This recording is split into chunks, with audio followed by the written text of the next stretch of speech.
হয়, শিৱসাগৰ যি নেশ্যনেল হাইৱেৰ ওপৰত থকা দিখৌ নদীৰ ওপৰত থকা এইখন গেমন ইণ্ডিয়া লিমিটেডে নিৰ্মাণ কৰা ৭০ দশকতে নিৰ্মাণ কৰা এই দলংখনৰ এই অৱস্থা আজি নিশা ৩ বজাত এনেধৰণে আচলতে ভাঙি পৰে। আপুনি কেমেৰা পাৰ্চন হিমাংশুৱে দেখুৱাব দিখৌ নদীৰ ওপৰত থকা এই গেমন দলংখন, যিখন আচলতে শিৱসাগৰ ডিব্ৰুগড়ৰ মাজৰ এই যি নেশ্যনেল হাইৱে সেই তাৰ ওপৰত থকা একমাত্ৰ দলং, আৰু এই দলংখন ৭০ দশকত নিৰ্মাণ কৰা হৈছিলে আৰু এনেদৰে আচলতে নিশা ভাঙি পৰে আৰু মাজত এটা বৃহৎ ফাট। ইয়াত যদি কোনো গাড়ী আহিলে হয় হয়তো ইয়াত সোমাই পৰিলেহেঁতেন, কিন্তু এতিয়া আমি দেখিছোঁ সম্পূৰ্ণৰূপে এই দলংখন বন্ধ কৰি দিয়া হৈছে।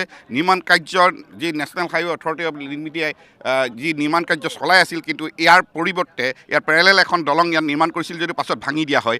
ফলত এইখন গধুৰ যান বাহন এইফালেদি অহা যোৱা কৰে, ফলত এই সহন কৰিব নোৱাৰি ইতিমধ্যে আপোনালোকে দেখিছে যে এই দলংখনৰ মাজভাগটো এনেদৰে ভাগি পৰিছে। মই পুনৰ দেখুৱাইছোঁ, কেমেৰা পাৰ্চন হিমাংশুক দেখুৱাব বিচাৰিছোঁ ইয়াত পেৰেলেলি এখন দলং নেশ্যনেল হাইৱে অথৰিটি অফ ইণ্ডিয়াই বনাবলৈ আৰম্ভ কৰিছিলে, কিন্তু বিসংগতি দেখাত পুনৰ খুঁটাসমূহ ভাঙি দিয়া হয়। ফলত এই দলংখনৰ ওপৰেদি গধুৰ যান বাহন অহা যোৱা কৰাৰ ফলত আজি নিশা ৩ বজাত এই দলংখন ভাঙি পৰে। মই আচলতে ইয়াত উপস্থিত থকা ৰাইজৰ পৰা শুনিব বিচাৰিম, আপোনাৰ পৰা জানিব বিচাৰিম কি এই দলংখন কেতিয়া আচলতে এই দলংখন আমি জনাত ৭০ দশকতে নিৰ্মাণ কৰা, আৰু এইখন জয়মতী নামত জয়া দলং নামে বহুতে জানে। জয়া নামত দলংখন চৰকাৰক মানে কি বুলি কয় NSDCL গাফিলতি। তেখেতলোকে আজি প্ৰায় ১ বছৰ আগতে ইয়াতে খুঁটা পুতিলে, খুঁটাবিলাকৰ কিবা দুৰ্নীতি হোৱাৰ কাৰণে বনাবলৈ আৰম্ভ কৰিছিলে। খুঁটা আকৌ ভাঙি পেলাই তেওঁলোকে মানে কৰিছে। তেওঁলোকক বাৰম্বাৰ কোৱা মাজতে আকৌ আজি প্ৰায় এমাহৰ আগত ৰাস্তাটো বন্ধ কৰি দিয়া হৈছিলে। তেওঁলোকৰ গাফিলতিৰ কাৰণে এতিয়া লাখ জনতাৰ মানে হাৰাশাস্তি হৈছে। মেইন শিৱসাগৰ মেইন গুৱাহাটীলৈ যোৱা মেইন পথ এইটোৱে, আৰু গধুৰ যান বাহন লগতে ONC প্ৰায় শিৱসাগৰ জয়সাগৰ মেডিকেললৈ যোৱা একমাত্ৰ পথ এইটোৱে। কয়লা গাড়ী চলে। এয়া মই দেখাইছোঁ, এইখনেই আচলতে গেমন দলং বুলি কোৱা হয়। শিৱসাগৰৰ এই যি কোঁৱৰপুৰস্থলৰ যি নেশ্যনেল হাইৱে, এই নেশ্যনেল হাইৱে শিৱসাগৰ গুৱাহাটী যি সংযোগী মূল পথটোৰ এই নেশ্যনেল হাইৱেৰ ওপৰতে থকা এই দলংখন, এয়া যি অৱস্থা আপোনালোকে দেখিছে যে নিশা ইয়াত এই দলংখন ভাঙি পৰে।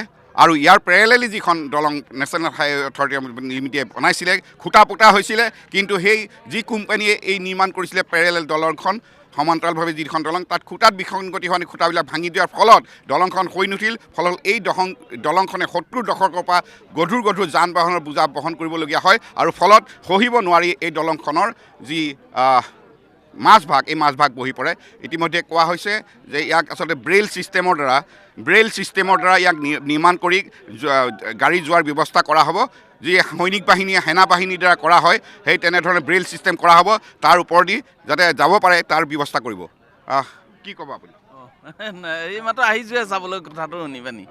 হয়, কেতিয়া ভাঙিছে বুলি নাজানো নহয়, মই এই মাত্ৰ আহিছোঁ। আমি কি ক'ম, মই ঘৰৰ ওচৰৰে বাৰু এইডোখৰতে।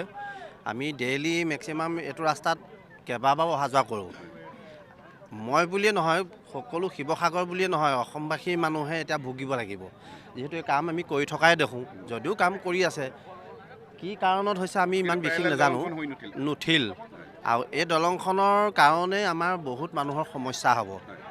সেয়েহে আমি চৰকাৰলৈ আমি আহ্বান জনাওঁ, খুব কম সময়ৰ ভিতৰত যাতে যি হৈ গ'ল হ'লেই কামখিনি যাতে হয়, এইটোকে আমি আপোনালোকৰ থ্ৰুৱেদি কথাষাৰ জনাব। এতিয়া মই অসমবাসী ৰাইজক যি শিৱসাগৰলৈ আহে, সাধাৰণতে ডিব্ৰুগড়লৈ গ'লে এই পথেদি যাবলগীয়া হয়, এতিয়া এই পথেদি যাব নোৱাৰিব। এতিয়া শিৱসাগৰ নগৰৰ মাজেদি জয়সাগৰ হৈ তেওঁলোকে ডিব্ৰুগড়ৰ ফালে যাব লাগিব, আৰু ডিব্ৰুগড়ৰ ফালৰ পৰা অহা লোকো জয়সাগৰ হৈ পেলাই যাব লাগিব। গতিকে এতিয়া শিৱসাগৰ নগৰত এতিয়া ভীষণ ভিৰ দেখা গৈছে যান বাহনৰ, কাৰণ সকলো যান বাহন সেইফালেদি যাবলৈ ধৰিছে। আৰু অতি সোনকালে যদি ইয়াক মেৰামতি নকৰে, এই পথ খুলি নিদিয়ে, তেতিয়াহ'লে জনসাধাৰণে ভুগিব লাগিব, দূৰণিবতীয়া ৰাইজে ভুগিব লাগিব। হয়।